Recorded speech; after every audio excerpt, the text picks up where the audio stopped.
आज राजा परीक्षित ने कहा, खबरदार, जब तक मैं हूं ना, जब तक मैं हूं तब तक तुम अपना राज नहीं कर सकते हो, तब तक तो धर्म ही रहेगा, अधर्म नहीं रहेगा। कलयुग ने सोचा अब बात नहीं बनेगी, कलयुग ने सोचा अब बात नहीं बनने वाली, जब तक ये राजा परीक्षित है ना तब तक मैं राज्य नहीं कर सकता। फिर आज कलयुग ने राजा परीक्षित के चरण पकड़ लिए, चरण पकड़े और चरण पकड़ के कहने लगे, महाराज कुछ तो कृपा करो, कुछ आप स्थान मुझे दे दो जहां मैं वास करूं। तब राजा परीक्षित ने कहा, सुनो, 4 स्थान मैं तुम्हें दे रहा हूं। पहला, जहां मदिरा का पान होता है, द्यूनम पानम स्त्रिया सूना, पहला जहां जुआ होता हो, और दूसरा जहां मदिरा का पान होता हो, तीसरा जहां पर नारी के साथ पर पुरुष संपर्क करता हो, और चौथा गाय और ब्राह्मण की जहां हिंसा होती हो। द्यूनम पानम स्त्रिया सूना यत्रा धर्म चतुर्विदा। हकीकत में आप विचार करो, जो जुआ खेलने वाला व्यक्ति है ना, सट्टा जुआ खेलने वाला व्यक्ति है, उसकी बुद्धि विपरीत रहती है, उसकी बुद्धि इतनी विपरीत रहती है कि वो अपने घर वालों को हमेशा दुख ही देता है, कभी सुख दे ही नहीं सकता। मदिरा का पान करने वालों का तो हालत ना पूछो महाराज, सड़क में पड़े रहते हैं और कुत्ता आता है टांग उठा के क्या कर देता है, लेकिन पता नहीं चलता। बोलो बांके महाराज पिया और पी करके नाली में पड़ा है, नाली का पानी अंदर जा रहा है लेकिन पता नहीं है उसे। पर स्त्री के साथ पर पुरुष जब संबंध बनाता है प्रेम का, किसी प्रकार मनसा वाचा कर्मणा, मन से, वचन से और इस काया से, तो प्यारे उसके ऊपर कलयुग वास करता है। और जहां गाय और ब्राह्मण का अपमान किया जाता हो, ताड़ना दी जाती हो, मारा जाता हो, वहां पे कलयुग का वास होता है। अब कलयुग ने सोचा ये जो 4 चीजें हैं ना, ये राजा करता ही नहीं। राजा परीक्षित ये चारों पाप नहीं करता, तो इसके ऊपर जब तक मैं विजय प्राप्त नहीं करूंगा तब तक इस युग में राज्य मैं कर नहीं सकता। पुनः आज चरणों को पकड़ लिया। और एक बात बताऊं मैं आपको, शरणागत जो तजहि निज अनहित अनमान, तीनर पावर पाप में तीनहि बिलोकत हान। हम आपका शत्रु भी एक बार शरण में आ जाए ना तो उसे क्षमा कर देना चाहिए। ये मानस में लिखा है, गोस्वामी तुलसीदास जी ने लिखा है कि यदि हमारा आपका शत्रु है और वो भी यदि शरण में आ जाता है ना तो उसे क्षमा कर दो। यदि आप क्षमा नहीं कर सकते तो पावर पाप में आपको पावर पाप का श्राप लगेगा, और उस व्यक्ति को देखने मात्र से, उस व्यक्ति को देखने मात्र से पावर पाप आपको लग जाएगा। बोलो बांके बिहारी लाल। अब जो पाप करता है उसकी तो सोचो ना, अर्थात जो शरण में आए हुए का त्याग कर देता है, अब वो कौन सा पाप का भागीदार बनेगा, जब उसको देखने से आपको तीनहि बिलोकत हान। और महाराज पुनः आज चरणों को पकड़ लिया कलयुग ने, और चरणों को पकड़ करके कहने लगे, प्रभु ये बात नहीं जमी, कुछ तो अच्छा स्थान दे दो। और महाराज राजा परीक्षित के मुख से निकल गया, जाओ सोने में तेरा वास हो।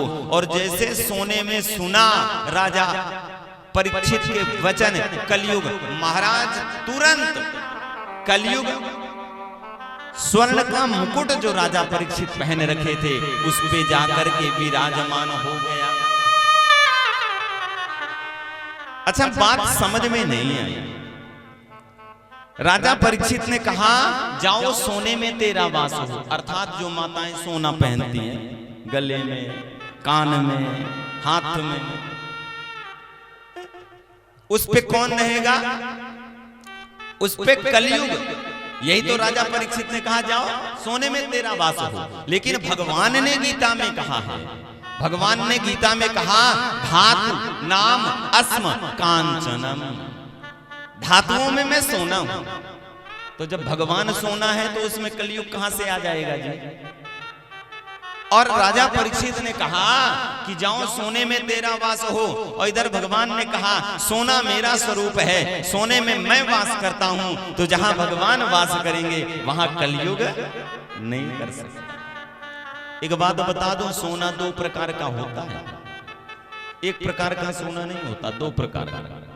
एक पाप के द्वारा कमाया गया हुआ धन, पाप के द्वारा कमाया गया हुआ धन, उससे बनाया गया हुआ सोना, उसमें कलयुग रहता है। और एक धर्म से, परिश्रम से कमाया गया हुआ धन, उससे बनाया गया हुआ सोना, उसमें भगवान का वास होता है। राजा परीक्षित जो मुकुट पहन रखे हैं ना, वो अधर्म का है। जरासंध का मुकुट है, पांडव चढ़ाई करने गए थे, युद्ध किया, मार दिया, राजकोष से लेकर के आए थे, वही आज मुकुट राजा परीक्षित पहन रखा है। अब बात बन गई, कलयुग सवार हो गया। और जब कलयुग सवार हो गया, राजा परीक्षित आगे बढ़े। और महाराज जब राजा परीक्षित आगे बढ़े तो राजा परीक्षित को बड़ी जोरों की प्यास लगी। देखा एक सामने कुटिया दिखाई, और महाराज उस कुटिया के पास में जाकर के राजा परीक्षित ने आवाज लगाई, भैया कोई है, भैया कोई है। कुटिया के अंदर से आवाज जब नहीं आई, राजा परीक्षित रथ से उतर करके कुटिया के अंदर गए। देखा एक ऋषि, एक संत भजन कर रहे हैं, ध्यान में है। अब राजा परीक्षित क्रोध में आ गए। राजा परीक्षित ने कहा बड़ा मूर्ख है ये ऋषि, मैं राजा हूं और मेरे राज्य में ये रहता है, और मैंने आवाज लगाई, इसने सुना नहीं, इसे दंडित करूंगा। और महाराज वहीं पे एक मृतक सर्प, मरा हुआ सर्प पड़ा था, उसको उठा करके राजा परीक्षित ने उस ऋषि के गले में डाल दिया। उन ऋषि का नाम था समीप ऋषि। और महाराज डाल करके चले आए।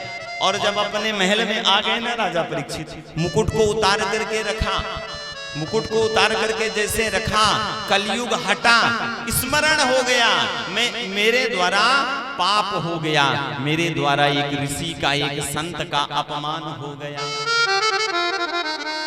कपिल के कोप से सगर सुत भस्म भयो, गौतम के कोप से इंद्रु भग पायो है।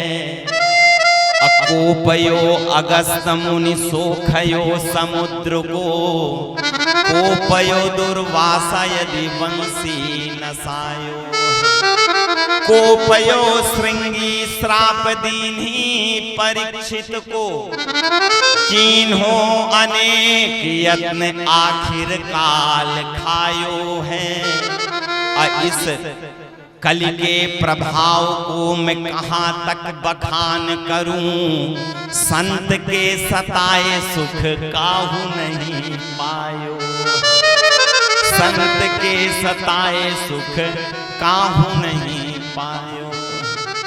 संत कैसा भी हो, भजन करने वाला हो, ना भजन करने वाला हो, बहुरूपिया हो, लेकिन यदि उसने स्वरूप धारण कर रखा है और आपने उसका मान नहीं किया, आपने उसका सम्मान नहीं किया, और प्यारे आपने उसका अपमान कर दिया, तो आप पापी हो जाओगे, आप पाप के भागीदार हो जाओगे। संत का कृत्य जैसे भी हो, लेकिन हम आप स्वरूप को पूजते हैं। बोलो बांके बिहारी लाल। जय हो। जिसने जिसने भी संत का अपमान किया, प्यारे कैसा भी संत हो।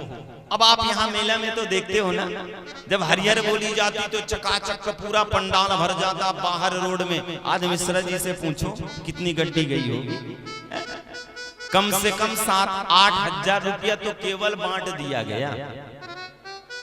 लेकिन उनके मन में प्रसन्नता थी, भाव ये नहीं हुआ कि इतने महाराज जी ने बिठा दिए, इतने बैठ गए, और वो भी डबल दक्षिणा। आप मान करो, भगवान आपके ऊपर करुणा करेगा, कृपा करेगा। और यदि आप अपमान कर देते हो तो आपको कुछ मिलने वाला नहीं, आपकी हानि ही होगी। और महाराज आज राजा परीक्षित के मन में विचार आया, मेरे द्वारा आज एक ऐसा कृत्य हो गया जिसका मुझे फल मिलना चाहिए। स्वयं राजा परीक्षित कह रहे हैं इसका फल मुझे मिलना चाहिए। और महाराज एक घटना उसी समय घटी। जो ऋषि भजन कर रहे थे ना, जिनके गले में सर्प डाल दिया था, उनके पुत्र का नाम है श्रृंगी। और महाराज वो श्रृंगी को जब पता चला, श्रृंगी ऋषि को पता चला कि मेरे पिता के गले में किसी ने मरा हुआ सर्प डाल दिया है।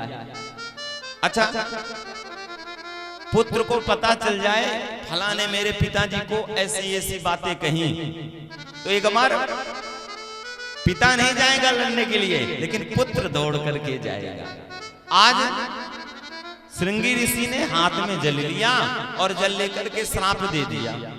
जल लेकर के श्राप दे दिया कि भैया जिसने भी मेरे पिता के गले में ये मरा हुआ सर्प डाला है ना, यही मरा हुआ सर्प आज से 7वें दिन तक्षक बन करके उसके प्राणों का दमन करेगा। बोलो बांके बिहारी लाल।